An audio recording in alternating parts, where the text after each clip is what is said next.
नमस्कार दोस्तों, आज की वीडियो में हम बात करने वाले हैं एक्सिस स्मॉल कैप फंड के बारे में।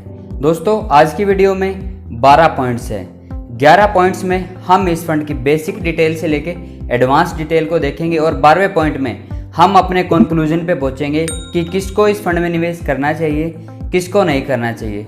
दोस्तों अगर आप इस फंड के बारे में पहले से कुछ जानते हैं और आप उस पॉइंट को नहीं देखना चाहते तो वीडियो के डिस्क्रिप्शन में मैंने टाइम स्टैम्प दे दिया है, जहाँ पे जाके आप किसी पर्टिकुलर पॉइंट को ही देख सकते हैं। टाइम स्टैम्प देने का दोस्तों मेरा एक ही मोटिव है कि मैं आप लोगों का टाइम बिल्कुल भी वेस्ट नहीं करना चाहता, इसीलिए दोस्तों मैंने वीडियो के डिस्क्रिप्शन में टाइम स्टैम्प दे दिया है। तो चलिए दोस्तों आज की वीडियो शुरू करते हैं।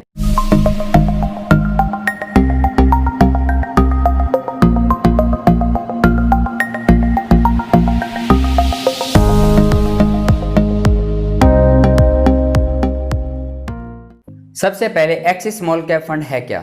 दोस्तों यहाँ पे मैं आपको एक चीज बता देना चाहता हूँ कि हर म्यूचुअल फंड में दो तरह के प्लान होते हैं, एक होता है रेगुलर प्लान, एक होता है डायरेक्ट प्लान। तो दोस्तों आज हम इस फंड के डायरेक्ट प्लान के बारे में बात करने वाले हैं। दोस्तों ये फंड एक open ended equity scheme fund है जो कि आपके द्वारा इन्वेस्ट किए गए पैसे को भारत की शेयर मार्केट में लिस्टेड स्मॉल कंपनीज में निवेश करता है। दोस्तों ये फंड 25 नवंबर 2013 को 10 रुपए की NAV के साथ एक्सिस म्यूचुअल फंड द्वारा लॉन्च किया गया था। और दोस्तों अगर आज का इसका NAV प्राइस देखें तो 35.98 रुपीज़ है। और दोस्तों अगर हम इस फंड के फंड मैनेजर के बारे में बात करें तो दोस्तों इस फंड के फंड मैनेजर है अनुपम तिवारी। अगर इनकी एजुकेशन को देखें तो दोस्तों ये एक चार्टेड अकाउंटेंट है। और अगर हम इनके एक्सपीरियंस के बारे में बात करें दोस्तों एक्सिस म्यूचुअल फंड ज्वाइन करने से पहले इन्होंने Reliance mutual fund, Reliance life insurance and Principal AMC के साथ भी काम किया है। दोस्तों इनको इस फील्ड में 11 साल का एक्सपीरियंस हो चुका है। और दोस्तों यहाँ पे मैं आपको एक चीज़ बता देना चाहता हूँ कि म्यूचुअल फंड में फंड मैनेजर के बारे में जानना हमारे लिए बहुत ही मैंडेटरी होता है, क्योंकि अपने बिहाफ पे फंड मैनेजर ही अपना पैसा इन्वेस्ट करता है। अगर अपने फंड मैनेजर को एक्सपीरियंस नहीं होगा, उसको एजुकेशन नहीं होगी इस इंडस्ट्री की, तो अपने को नुकसान भी हो सकता है। तो दोस्तों इसीलिए फंड मैनेजर के बारे में जानना हमारे लिए बहुत ही जरूरी हो जाता है। अगर दोस्तों हम इस फंड के AUM को देखें, AUM का मतलब होता है दोस्तों एसेट अंडर मैनेजमेंट, कि इस फंड के पास अब तक इन्वेस्टर्स द्वारा कितना पैसा इन्वेस्ट किया जा चुका है। तो दोस्तों इस फंड में इन्वेस्टर्स द्वारा अब तक 2720 करोड़ रुपीस निवेश किए जा चुके हैं। और दोस्तों अगर हम इसके पोर्टफोलियो के बारे में बात करें दोस्तों, पोर्टफोलियो का मतलब होता है कि आपके द्वारा इन्वेस्ट किया गया पैसा किन कंपनीज या सेक्टर में निवेश हो रहा है। तो दोस्तों आप यहाँ पे स्क्रीन पे भी देख पा रहे होंगे। एग्जाम्पल के लिए मैं आपको बता देता हूँ, जैसे JK cement, Aarti industries, city union bank limited and blue star. दोस्तों ये कुछ एग्जाम्पल्स हैं, लेकिन इस फंड में आपको 49 स्टॉक्स देखने को मिल जाते हैं। आप यहाँ पे स्क्रीन पे देख भी पा रहे होंगे, चल रहे हैं।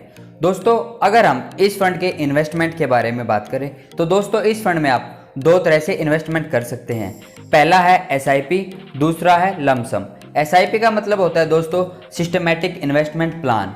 इस प्लान में आपको हर महीने कुछ पैसा किस्त के रूप में डिपॉजिट करना होता है या इन्वेस्ट करना होता है। और अगर लमसम को देखें तो लमसम का मतलब होता है दोस्तों अगर आपके पास कुछ इकट्ठा पैसा पड़ा हुआ है और आप उस इकट्ठे पैसे को इन्वेस्ट करना चाहते हैं तो इकट्ठे पैसे को ही लमसम अमाउंट बोला जाता है। तो दोस्तों अगर आप इस फंड में SIP के थ्रू इन्वेस्ट करना चाहते हैं तो दोस्तों इस फंड में आप मिनिमम 500 रुपीज़ मंथली इन्वेस्ट कर सकते हैं। और अगर आप इस फंड में लमसम अमाउंट के साथ निवेश करना चाहते हैं तो दोस्तों आप इस फंड में 5000 रुपीज़ वन टाइम इन्वेस्टमेंट करके इस फंड में निवेश कर सकते हैं। तो दोस्तों ये हो गए हमारे इन्वेस्टमेंट के बारे में बात।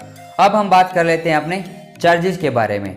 दोस्तों इस फंड में आपको दो तरह के चार्जेस देने पड़ते हैं, बट मैं आपको यहाँ पे एक चीज़ बता देना चाहता हूँ कि 1 जुलाई 2020 से एक नया तरह का चार्जेस इंक्लूड हो चुका है हर म्यूचुअल फंड में, जिसको स्टैंप ड्यूटी चार्जेस बोला जाता है, जो कि 0.005% होता है। और दोस्तों अगर इस फंड का एक्सपेंस रेशियो चार्जेस देखें तो इस फंड का एक्सपेंस रेशियो चार्जेस है 0.28%। और अगर इस फंड का एग्जिट लोड चार्जेस देखें वो है, अगर आप इस फंड से 1 साल से पहले पैसा रिडीम करते हैं तो आपको 1% charges as a exit load charges के रूप में इनको देना पड़ेगा। ये हो गए दोस्तों हमारे चार्जेस के बारे में बात। अब हम बात कर लेते हैं अपने टैक्स इम्प्लीकेशन के बारे में। दोस्तों इस फंड में भी आपको दो तरह के टैक्सेस देने पड़ते हैं, एक होता है STCG, एक होता है LTCG। STCG का मतलब होता है दोस्तों short term capital gain tax, LTCG का मतलब होता है दोस्तों long term capital gain tax. Short term capital gain tax आपको तब देना पड़ता है अगर आप आपकी इन्वेस्टमेंट को 1 साल से पहले रिडीम करते हैं, तो आपको इस सिचुएशन में शॉर्ट टर्म कैपिटल टैक्स देना पड़ेगा। और अगर आप 1 साल के बाद इस फंड से पैसा रिडीम करते हैं तो आपको इस सिचुएशन में long term capital gain tax देना पड़ेगा। तो दोस्तों अगर हम इसके short term capital gain tax को देखें तो वो है 15% फ्लैट, और अगर हम इस फंड के long term capital gain tax को देखें तो वो है फ्लैट 10% अगर आप 1 साल के बाद इस फंड से पैसा रिडीम करते हैं तो।